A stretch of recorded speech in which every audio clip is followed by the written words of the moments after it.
दुनिया में तेजी से पैर पसार रहे कोरोना वायरस की दहशत से सभी लोग सहमे हुए हैं। लेकिन दुनिया के लिए राहत की खबर यह आ रही है कि ऑक्सफोर्ड यूनिवर्सिटी ने कोविड-19 के टीके की खोज कर ली है और वहां क्लिनिकल ट्रायल का 3rd फेज शुरू हो चुका है। तो आइए सुनते हैं ऑक्सफोर्ड के जेनर इंस्टीट्यूट में कोरोना वायरस को कंट्रोल करने में काम आने वाली वैक्सीन यानी रे ऑफ होप की रिसर्च की कहानी सच्चिदानंद सिंह के कंटेंट पर आधारित राकेश कुमार की जुबानी। ऑक्सफोर्ड नाम सुनकर मन में पत्थर की बनी सैकड़ों साल पुरानी इमारतों के चित्र कौंधते हैं। वैसी इमारत जिनकी स्लेट की छतों पर सालों पुरानी कालिख जमी हो।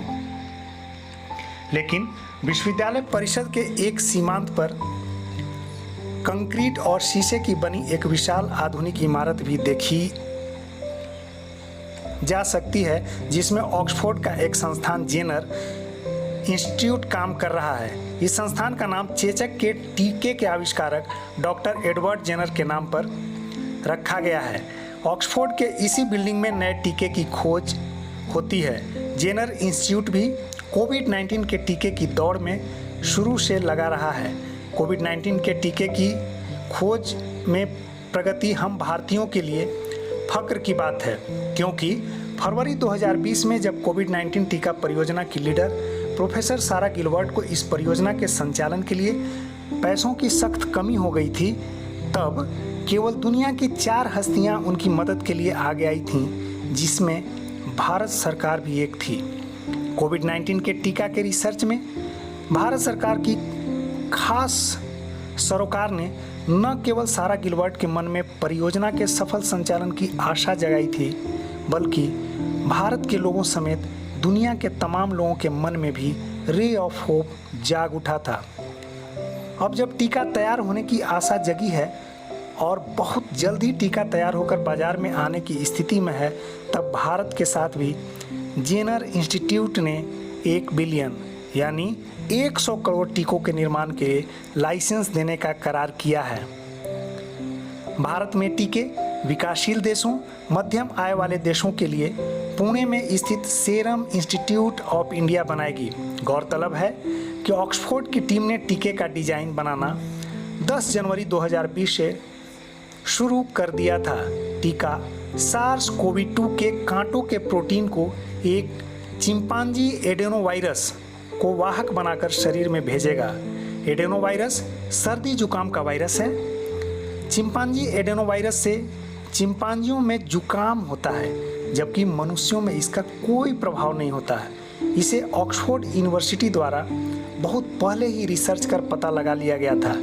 इस वाहक यानी कैरियर का नाम CHADOX1 है, जो चिंपांजी एडेनोवायरस और ऑक्सफोर्ड के पहले 2 अक्षरों को मिलाकर बना है।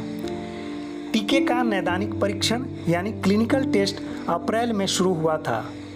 प्रोफेसर सारा गिलबर्ट के तीनों पुत्रों ने, जो ट्रिपलेट हैं और आणविक जैविकी के विद्यार्थी भी हैं, पहले चरण के परीक्षण में भाग लिया था। भाग ले भी क्यों ना, उनकी मां का बनाया टीका जो था, वाहक के रूप में चिंपांजी एडेनोवायरस को हजारों बार जांचा जा चुका है।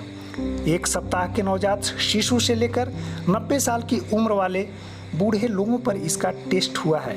यह टीका बच्चों और बूढ़ों के लिए समान रूप से सुरक्षित है। इस साल अप्रैल में ही ऑक्सफोर्ड ने एक दवा कंपनी एस्ट्राजेनेका के साथ टीके के निर्माण और वितरण का करार किया है। एस्ट्राजेनेका ने घोषणा की है कि टीके के सफल सिद्ध होने पर इसे बिना किसी लाभ के बेचेगी। क्लिनिकल टेस्टिंग का 3रा चरण अभी ब्राजील, दक्षिण अफ्रीका और यूके में चालू है और यूएसए में भी शीघ्र शुरू होने जा रहा है। 2nd फेज के परीक्षण में जिन लोगों पर इस टीके का टेस्ट किया गया, उनके शरीर में एंटीबॉडीज भारी मात्रा में बने, साथ ही टी कोशिकाओं की संख्या में भी बहुत वृद्धि देखी गई। गौरतलब है कि चूंकि टी कोशिकाएं थाइमस ग्रंथि में परिपक्व होती हैं, इसलिए ये टी कोशिका कही जाती हैं।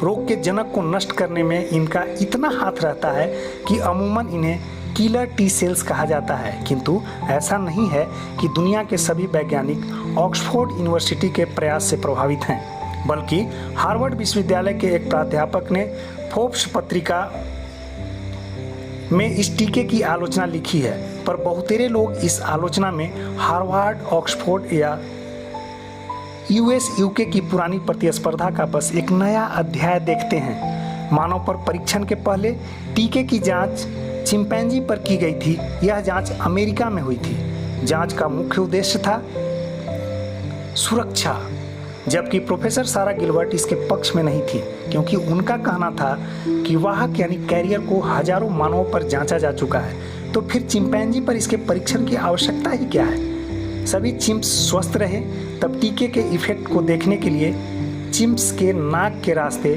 SARS-CoV-2 का मैसिव डोज दिए गए। टीके का असर रहा। किसी चिंपैंजी में कोविड-19 के लक्षण नहीं दिखे, कंट्रोल ग्रुप में लक्षण मिले। टीका असरदार साबित हुआ, लेकिन चिंप्स के नाकों में SARS-CoV-2 वायरस मिले। जब ये नतीजे प्रकाशित हुए थे, तो प्रकाशन के बाद हार्वर्ड के प्राध्यापक ने टीके को असफल बताया, क्योंकि यह टीका नाक से वायरस नहीं हटा सका था।